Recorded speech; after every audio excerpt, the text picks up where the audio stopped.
Welcome to another AutoBuzz special where we'll be showing you the difference between a petrol model as compared to its electrified version. And for that, we have the most popular model from the crossover segment at the moment, the Jaecoo J7. When it was first launched, it was perhaps the most attainable luxury off-roader under 150,000 ringgit.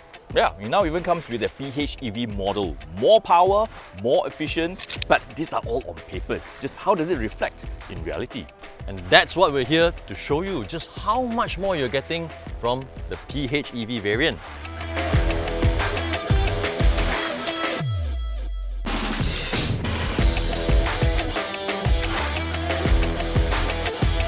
For that reason, we'll put the cars through some challenges. We start with a 400-meter drag race on the main straight of Sepang International Circuit. I'll be in the petrol version while Eugene in the PHEV. The performance figures are significantly different. Even though the PHEV comes with a slightly smaller engine, it makes much more power with its super hybrid system. Even with a different gearbox and a 230 kilogram weight difference, the J7 PHEV is still way faster from 0 to 100. So it should be an effortless win for the PHEV. In fact, so effortless that GC is questioning our production plans. Hey, but actually, why are we doing all this? We know what's going to happen already. Well, we all know PHEVs are generally about good fuel consumption, good mileage, but we want to show how different the performance is in reality.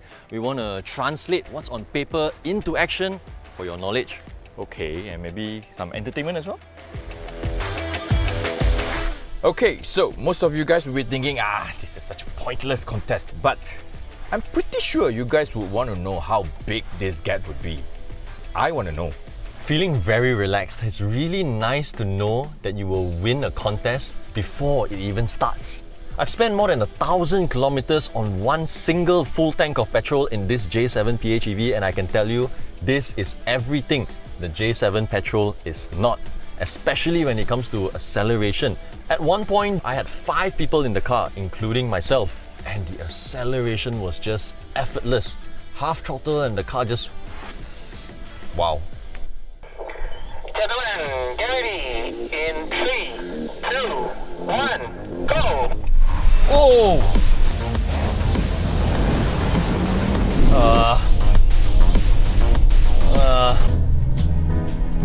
No contest at all.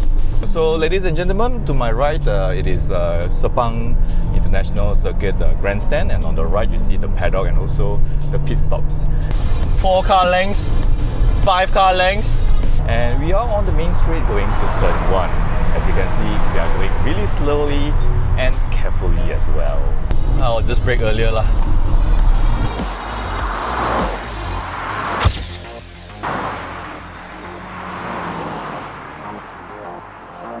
I want to do a rerun to see who won.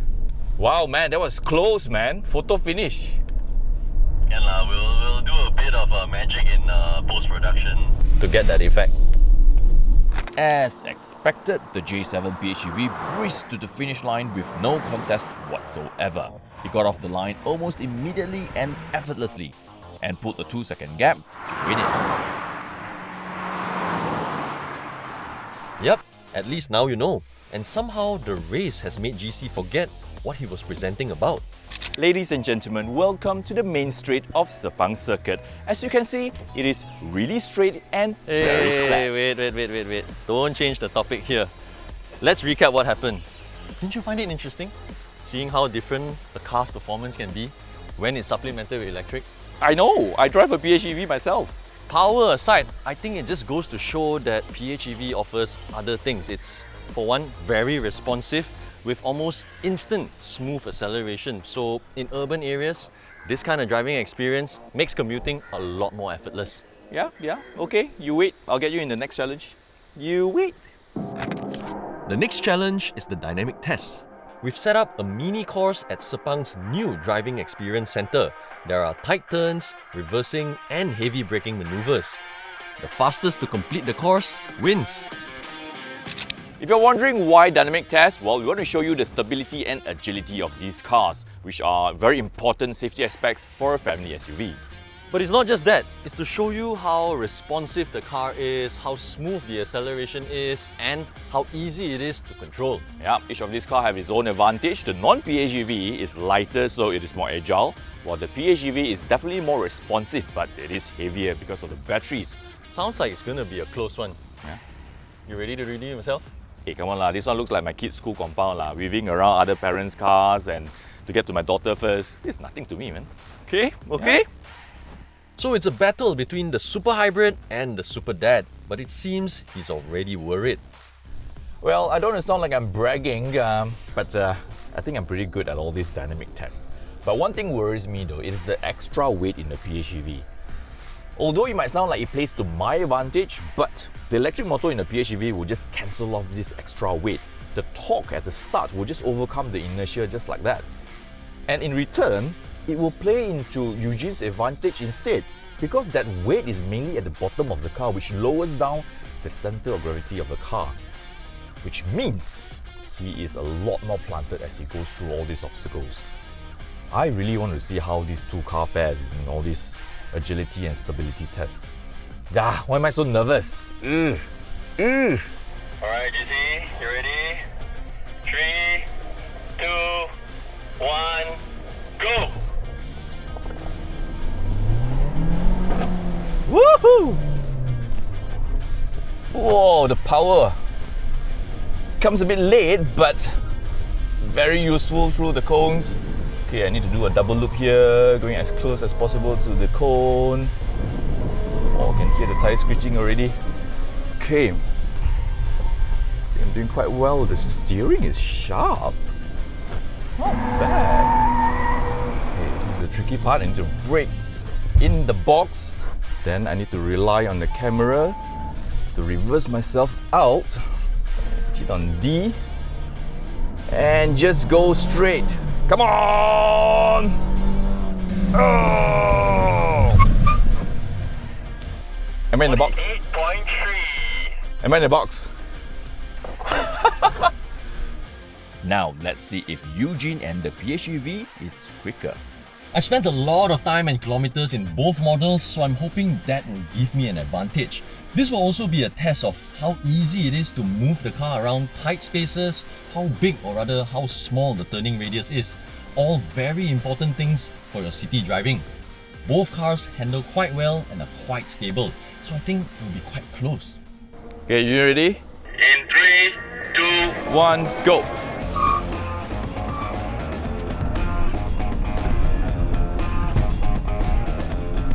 I'll admit, I was so focused on making sure the PHEV wouldn't lose that I totally forgot I was shooting a video. It's partly because I'm not very good at these things, I always forget which way to go, so the challenge for me wasn't just about being quick, but also to make sure I don't get lost. My car was more powerful, but it was also heavier, so with the extra speed, braking needed to be just right. My other advantage was definitely the gearbox. It is so much quicker to react than the J7 petrol, so I'm sure I saved some precious time getting in and out of the box, setting off immediately before hard braking into the final spot. 42.8. Yes! The PHEV looked so much faster off the line, and while the extra weight was noticeable, it didn't unsettle the car. It was also quicker to react when going from drive to reverse, with adequate braking performance at the end. In the end, the PHEV showed what it could do and completed the course a full 6 seconds quicker than the petrol J7. The super hybrid has defeated the super dad. 6 seconds, huh? Your daughter every day go home late, or? Hey, that's why I drive a PHEV. Fair enough, fair enough. Well, speaking of PHEVs, because of the fact they come with an electric motor, acceleration was just a lot more responsive, quicker and smoother. Yeah, but mine being a typical turbocharged engine car, it has that symptom like, there's a slight delay during acceleration. But although it's a front-wheel drive car, it feels very stable and also very agile around all the obstacles. But surprisingly, the steering wheel, very precise. Actually, I would say that about my car as well, and despite it being over 200 kilograms heavier than yours, it still felt very stable, handled very well.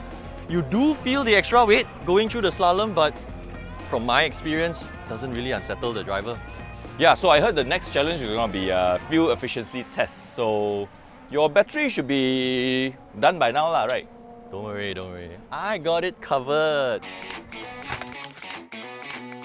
Why worry about battery power when you have two cars and this one's fully charged? GC won't stand a chance. The next challenge is a fuel efficiency test. We'll be driving from Sepang International Circuit all the way to Sekinchan, covering around 130 kilometers. At the end, the car with the lowest fuel consumption wins. And straight away, we've hit a common KL problem. Heavy traffic. This is where the advantage of the PHEV comes in, because in this situation, you are using purely electric, no petrol at all. That's when you'll really see some savings. Since we have a bit of time, 1,300 kilometers. That is the number I want you to remember, because that is the number that Jaecoo claims that this J7 PHEV is capable of on one single tank of petrol. Before this was only possible with diesel cars, but now that diesel has gone up, petrol going up soon, I think the arrival of this car, perfect timing. So I recently went for a drive organised by Jaecoo, starting from Singapore all the way to Hat Yai, Thailand. We did not refuel at all, didn't charge. The journey was spread over 3 days, and when we arrived in Hat Yai, I drove 1,060 kilometers with 180 km range to go. Based on my numbers, 1060 km travel with 180 km range remaining, that is 1,240 kilometers. 1,300, I believe them. Well, Eugene has done over thousands of kilometers in the J7, especially in a PHEV. This is my first time on a long distance drive in a J7. It's really very comfortable, I tell you. I mean, for the money that you're paying, this is quite a bit of car that you're getting. You know, the power delivery as well is good. I know it got left behind by the PHEV in the drag race earlier on, but the PHEV is just far too superior when it comes to power delivery. But if you were to compare this with some of the top or best sellers in the same segment, if you put them in the drag race, I bet this is gonna win. You guys want to see that? Yeah, we'll make that happen. Singapore to Hat Yai on one tank of petrol isn't something most cars can do, but we didn't have to struggle to achieve that either.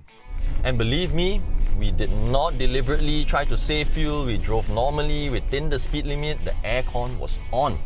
It comes with around 100 kilometers of pure electric range, more or less the same as European PHEVs, but with half the battery size.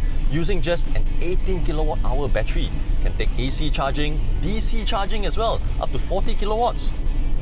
So while we're still crawling in the jam, perhaps I can tell you a bit more of the interior. For the money that you're paying, really, there's a lot of interior that you're getting, especially this screen here is huge. Right? You can see the entire Shalam in here. Other creature comforts are like wireless charging, and in here there's actually a cooler where you can, chill your drinks. They have head-up display with lots of information on there. So, how have both cars performed after 50 kilometers?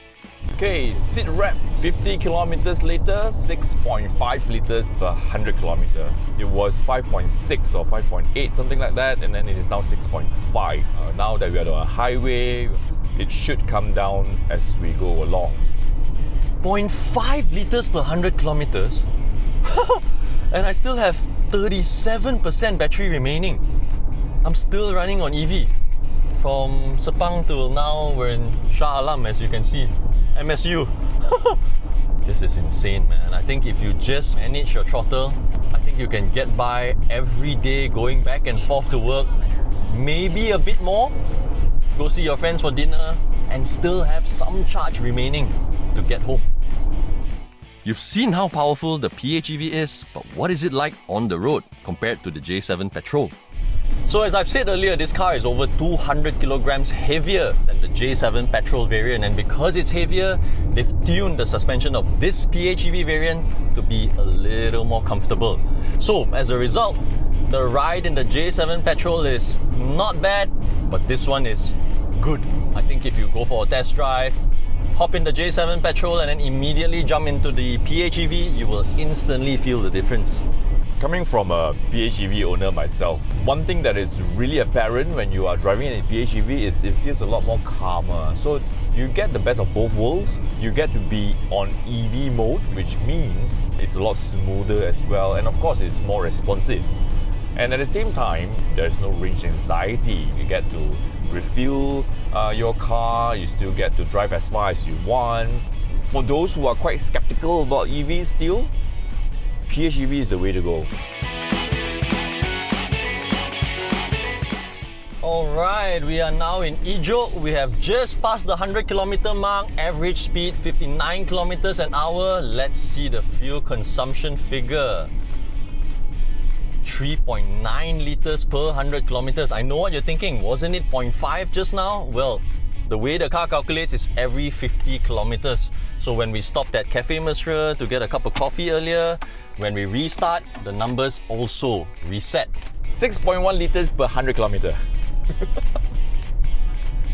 I blame it on the traffic jam just now. There's been several long nights preparing for this project, so I think GC must be worried that I'll fall asleep driving. Look at this big cup of coffee from Cafe Mesra. Hands are already starting to shake. So strong!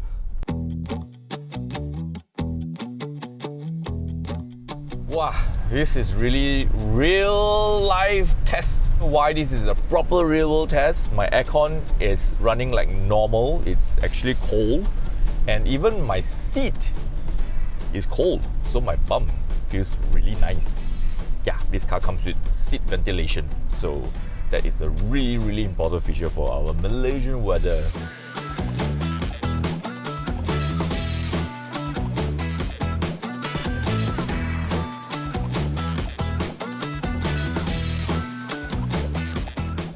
Wow! We have arrived! What a spot to end the video! In the end, after driving on almost every type of road, different traffic conditions, over 130 kilometers, the J7 petrol clocked a solid 6.6 liters per 100 kilometers. The PHEV, on the other hand, an impressive 3.9 liters per 100 kilometers. Surprisingly, that's even lower than Jaecoo's claim. Wow, so today's test is really like a real world test, yeah. We were like on the highway, we were on the B roads, it was raining, it was also very hot, my aircon was like blasting, my seats very cold, very nice. Same as well, with this car, I drove it just like how I would normally drive my own car. And yet, your fuel consumption is like very impressive. Yep. Almost less than half than mine. Yeah, I think doing this test, we got to see how different two powertrains are. With the petrol, quite straightforward. The more often you are on the throttle, the numbers will just shoot straight up and it will be really hard for you to bring it down. Whereas for the PHEV, as long as you have charge, you can go full throttle and yet not use a single drop of fuel. Yeah, and you will still regen actually. Oh yeah! Yeah. So basically, the PHEV is more like an option for those who are not really ready to jump on board an EV, much like myself. But yet, you still get to enjoy the EV kind of lifestyle, very serene, you get the very quiet kind of drive, smooth acceleration, very responsive. But yet, you don't have to worry about range, you don't have to worry about charging and all that. Yeah. So how? Ready to join the club? Hey, don't talk so much first. Bonus how? Hey! Wow, the beach very nice, eh? Wait. See lah, this guy? You see lah? So nice.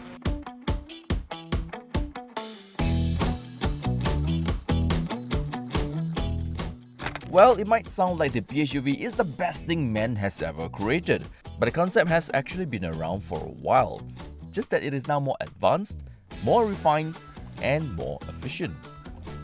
More importantly, it is now accessible to a wider group of car owners. Before, you'd need to spend house prices to own one, but with the J7 PHEV, you now get to experience the benefits of a more advanced PHEV for under 200,000 ringgit.